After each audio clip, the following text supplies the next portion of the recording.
Dopo l'amministrazione della Camera del testo di legge sullo ius soli temperato, se ci sarà anche il sì del Senato, a Treviso, secondo stime comunali, sarebbero almeno 200 i figli di immigrati che potrebbero richiedere la cittadinanza italiana, perché nati qui o perché rientrano tra coloro che possiedono i requisiti richiesti dallo ius culturae.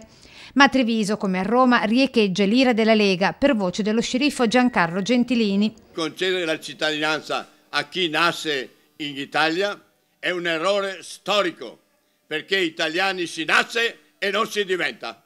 Quindi la Lega combatterà questa follia politica. Di contro, applausi dai banchi del PD e della maggioranza comunale, con l'amministrazione che ricorda come in questi ultimi 2 anni siano state 145 le cittadinanze civiche concesse su richiesta delle famiglie, con SEL che guarda oltre e pensa agli esodati dello ius soli. Cioè tutti quelli che hanno una serie di requisiti ma non proprio tutti, o tutti quelli che ce li hanno ma ad oggi sono maggiorenni, hanno quasi 30 anni ma vivono nella stessa condizione, la condizione di essere dei cittadini italiani non riconosciuti.